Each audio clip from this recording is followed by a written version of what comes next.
আজ আমি সন্দেহ অলঙ্কার নিয়ে আলোচনা করব। সন্দেহ অলঙ্কার কাকে বলে, সন্দেহ অলঙ্কারের বৈশিষ্ট্য কি, কিভাবে সহজে এই অলঙ্কার নির্ণয় করা সম্ভব। তার আগে আমরা জেনে নিই এই অলঙ্কার নির্ণয় বা অলঙ্কার সংক্রান্ত প্রশ্ন কোন কোন পরীক্ষাতে আসার সম্ভাবনা আছে বা এসে থাকে। নেট পরীক্ষাতে অলঙ্কার থেকে প্রশ্ন আসে, সেট পরীক্ষা থেকে এসে থাকে, বিহার টেট পরীক্ষাতে আসার সম্ভাবনা আছে। আবার এবারে সিটেট পরীক্ষাতে দেখলাম একটি ছন্দ নির্ণয় ছিল। আমরা সেটা বলতেই পারি আগামী পরীক্ষাতে অলঙ্কার নির্ণয় আসতে পারে। তো যাই হোক, আমি এখানে লিখেছি সন্দেহ অলঙ্কার। আমরা সকলেই জানি অলঙ্কার দু প্রকার, শব্দ অলঙ্কার, অর্থ অলঙ্কার। আমরা শব্দ অলঙ্কার 5 প্রকার: অনুপ্রাস, যমক, শ্লেষ, বক্রোক্তি, পুনরুক্ত, বোধবাস। এদের আবার প্রত্যেকে শ্রেণীবিন্যাস আছে। আর অর্থ অলঙ্কারও আমরা জানি 5 প্রকার: সাদৃশ্য, বিরোধ, ন্যায়, শৃঙ্খলা, গুরু অর্থ, প্রতীতিমূলক। এই যে সাদৃশ্যমূলক যে অর্থ অলঙ্কার আমরা বললাম, সাদৃশ্যমূলক অর্থ অলঙ্কার টোটাল 15 প্রকার। এর মধ্যে একটি ভাগ হলো সন্দেহ অলঙ্কার। এই সন্দেহ থেকে আমরা সংজ্ঞা নির্ণয় করতে পারি, বা বইতে যেটা লেখা আছে, গভীর সাদৃশ্যবশত যদি উপমেয় উপমান দুটিতে সমান সংশয় থাকে সেটাকে বলা হয় সন্দেহ অলঙ্কার। সন্দেহ অলঙ্কারের বৈশিষ্ট্য কি? সন্দেহ অলঙ্কার উপমেয় উপমান দুটি বিশেষ সাদৃশ্য বস্তু হবে, দুটোর মধ্যে সংশয় থাকবে। সবসময় যে উপমেয় থাকবে এমন কোনো বিষয় নয়, নাও থাকতে পারে। তো যাই হোক, এই যে সংজ্ঞা বললাম, বৈশিষ্ট্য বললাম, এ থেকে কি সহজে এই অলঙ্কার নির্ণয় করা সম্ভব? আমি মনে করি খুব সহজে এটা এইভাবে নির্ণয় করা সম্ভব নয়। তো আমি দুটি পদ্ধতি বলবো। একটি হচ্ছে অর্থ থেকে, আর একটি হলো বিশেষ কিছু শব্দের চিহ্নিতকরণের মাধ্যমে আমরা এই অলঙ্কার নির্ণয় করতে পারি। প্রথমত বলি, যেহেতু এটা অর্থ অলঙ্কার, তো অর্থ থেকে কিভাবে অলঙ্কার নির্ণয় করা যায় সেটা আমরা জানবো। আমি বলে দিই, যেটা বইতে নেই সেভাবে আমার মতো করে বলি।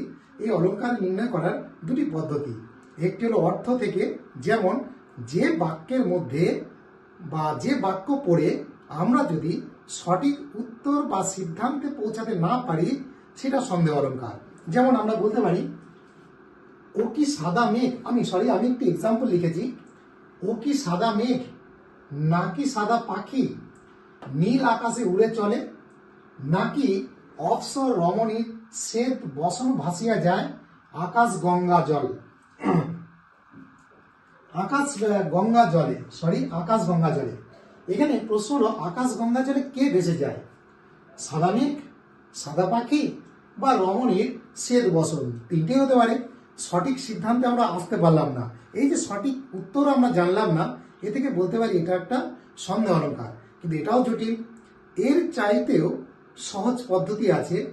বিশেষ কিছু শব্দ মনে রেখে আমরা যদি নামই দিয়েছি সন্দেহ, মানে সন্দেহবাচক শব্দ বা সংশয় শব্দ, যে শব্দগুলো থেকে বাক্যের মধ্যে সংশয় বা সন্দেহ প্রকাশ করে, আমরা যদি সেই শব্দগুলোই মনে রেখে দিই, তাহলে এই অলঙ্কার নির্ণয় করা সহজ।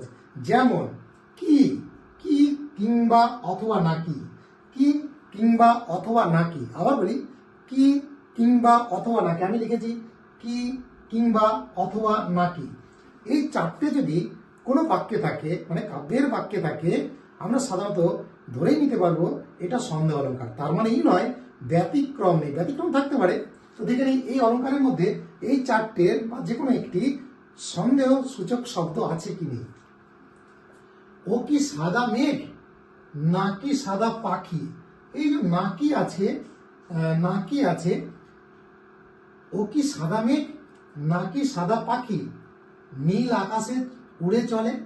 এখান থেকে আমরা এই অলঙ্কারটা নির্ণয় করতে পারি, নীল আকাশে উড়ে কে চলছে, সাদা মেঘ না সাদা পাখি। এই যে নাকি সন্দেহবাচক শব্দ বা সংশয়সূচক শব্দ, এটা থেকে আমরা বলতে পারি এটা সন্দেহ অলঙ্কার। আবার নাকি অবসর রমণীর শ্বেত বসন ভাসিয়া যায় আকাশ গঙ্গা জলে। এই যে নাকি আছে, অর্থাৎ এখানে সাদা মেঘ, সাদা পাখি, রমণীর শ্বেত বসন, কোনটা উড়ে চলেছে কেউ জানি না। সংশয় আছে, সন্দেহ আছে, সংশয়বাচক শব্দ আছে, তাহলে আমরা বলতেই পারি এটা সংশয় সূচক শব্দ। সন্দেহ অলঙ্কার। আবার বলি, সন্দেহ অলঙ্কার দুভাবে নির্ণয় করা যায়। বাক্যের অর্থ থেকে, যদি আমরা কোনো বাক্য থেকে সঠিক সিদ্ধান্তে বা উত্তরে পৌঁছাতে না পারি, অবশ্য করে সন্দেহ অলংকার।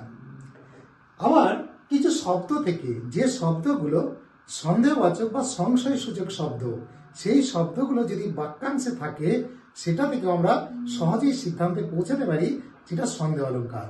সংশয়সূচক শব্দগুলো কি, কিংবা, অথবা, নাকি, এই শব্দগুলো থেকেও আমরা বলতে পারি এটা সন্দেহ অলংকার। তাই খুব সহজ।